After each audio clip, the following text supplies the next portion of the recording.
പുൽവാമ ഭീകരാക്രമണത്തിന് പാകിസ്ഥാൻ മണ്ണിൽ കയറി ഇന്ത്യ നടത്തിയ തിരിച്ചടിയിൽ തകർന്നു തരിപ്പണമായ ജെയ്ഷ് ഇ മുഹമ്മദിന്റെ ബാലാകോട്ടിലുള്ള ഭീകര പരിശീലന കേന്ദ്രത്തിന്റെ വിശേഷങ്ങൾ ഇങ്ങനെ. ഫെബ്രുവരി 14-നാണ് പുൽവാമയിൽ ഭീകരാക്രമണം നടന്നത്. പാകിസ്ഥാൻ സൈന്യത്തിന്റെ പിന്തുണയോടുകൂടി പ്രവർത്തിക്കുന്ന ജെയ്ഷ് ഇ മുഹമ്മദ് എന്ന സംഘടനയാണ് ആക്രമണത്തിന് പിന്നിൽ. അന്ന് 40 സൈനികർ വീരമൃത്യു വരിച്ചു, നിരവധി സൈനികർക്ക് പരിക്കേറ്റു. പുൽവാമ ആക്രമണത്തിന് തിരിച്ചടി നൽകാൻ ഇന്ത്യൻ സൈന്യം തീരുമാനിച്ചതോടെ ജെയ്ഷ് ഇ മുഹമ്മദും മുൻകരുതലുകൾ സ്വീകരിച്ചതായിട്ടാണ് റിപ്പോർട്ടുകൾ വരുന്നത്. ബഹവൽപൂരിലാണ് ജെയ്ഷ് ഇ മുഹമ്മദിന്റെ ആസ്ഥാനം. ബഹവൽപൂരിലെ ആസ്ഥാനം ഇന്ത്യ ആക്രമിച്ചേക്കുമെന്നായിരുന്നു ജെയ്ഷ് ഇ മുഹമ്മദിന്റെ കണക്കുകൂട്ടൽ. ഇതിന്റെ അടിസ്ഥാനത്തിൽ ബഹവൽപൂരിൽ നിന്ന് ബാലാകോട്ടിലേക്കുള്ള പരിശീലന കേന്ദ്രത്തിലേക്ക് ജെയ്ഷ് ഇ മുഹമ്മദിന്റെ ആളുകളെ അവർ മാറ്റിയിരുന്നു.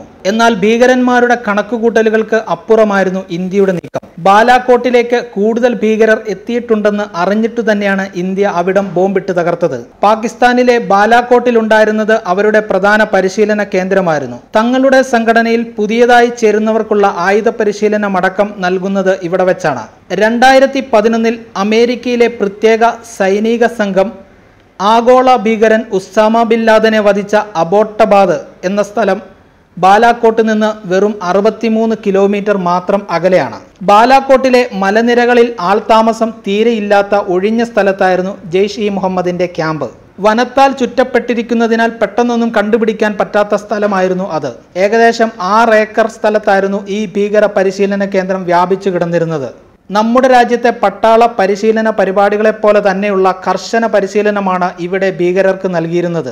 അവസാനമായി ഇവിടെ ഭീകരരുടെ പാസിംഗ് ഔട്ട് പരേഡ് നടന്നത് 2018 ഏപ്രിൽ 1-നായിരുന്നുവെന്ന് ഇന്ത്യൻ ഇന്റലിജൻസ് ഏജൻസി റിപ്പോർട്ട് ചെയ്യുന്നു. ഈ ഭീകര കേന്ദ്രത്തെക്കുറിച്ചും ഇവിടെയുള്ള ഭീകരരെക്കുറിച്ചും ചിത്രങ്ങളടങ്ങിയ വിവരങ്ങൾ കൃത്യമായി ശേഖരിച്ച ശേഷമായിരുന്നു ഇന്ത്യയുടെ ആക്രമണം. ഭീകരവാദികളാകാനെത്തുന്നവർക്ക് എല്ലാവിധ സൗകര്യങ്ങളോടും കൂടിയുള്ള പരിശീലനമാണ് ബാലാകോട്ടിൽ നടക്കുക. സ്വിമ്മിംഗ് പൂളും ജിംനേഷ്യവുമൊക്കെ ഉൾപ്പെടുന്നതാണ് മലമുകളിലെ ഈ ക്യാമ്പ്.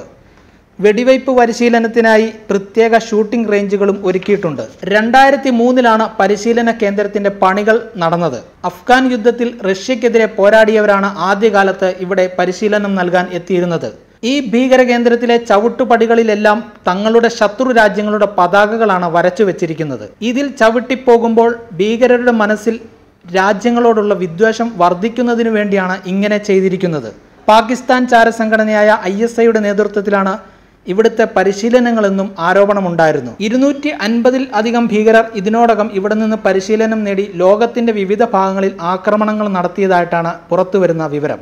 ജെയ്ഷ് ഇ മുഹമ്മദിന്റെ വിവിധ പ്രദേശങ്ങളിലെ ക്യാമ്പുകളുടെയും മറ്റും ഉത്തരവാദിത്തം മസൂദ് അസർ നൽകിയിരുന്നത് സ്വന്തം കുടുംബാംഗങ്ങൾക്ക് തന്നെയായിരുന്നു. ബാലാകോട്ടിലെ തങ്ങളുടെ ഏറ്റവും വലിയ പരിശീലന ക്യാമ്പിന്റെ ഉത്തരവാദിത്തം നൽകിയിരുന്നത് സഹോദരി ഭർത്താവ് മൗലാന യൂസഫ് അസറിനായിരുന്നു. 200 AK റൈഫിൾസ്, ഹാൻഡ് ഗ്രനേഡ്സ്, സ്ഫോടക വസ്തുക്കൾ, ഡിറ്റനേറ്ററുകൾ, ഇങ്ങനെ പോകുന്നു ബാലാകോട്ടിലെ ആയുധ ശേഖരം.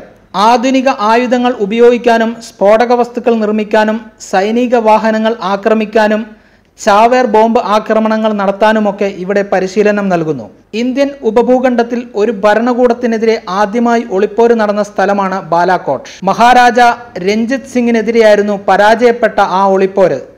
അതിന് നേതൃത്വം നൽകിയ വിഘടനവാദി നേതാക്കളായ ഷാ ഇസ്മയിൽ ഷഹീദ്, സയ്യിദ് അഹമ്മദ് സഹീദ് എന്നിവർ ഇവിടെ വെച്ച് കൊല്ലപ്പെട്ടു. ഇതിൽ സയ്യിദ് അഹമ്മദ് സഹീദിന്റെ പേരാണ് ജെയ്ഷ് ഇ പരിശീലന കേന്ദ്രത്തിന് നൽകിയിരിക്കുന്നത്. ബാലാകോട്ട് 2005-ലെ ഭൂകമ്പത്തിൽ തകർന്ന പ്രദേശമാണ്.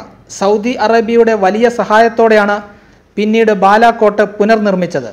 ഇന്ത്യയെ തകർക്കുക എന്ന ലക്ഷ്യത്തോടെയാണ് ജെയ്ഷ് ഇ മുഹമ്മദ് ബാലാകോട്ടിലെ ഭീകര പരിശീലന കേന്ദ്രത്തിൽ ഭീകരരെ പരിശീലിപ്പിക്കുന്നത്. കാശ്മീർ താഴ്വരകളിൽ ഭീകരത വിതയ്ക്കുക എന്നതാണ് അവരുടെ ലക്ഷ്യം.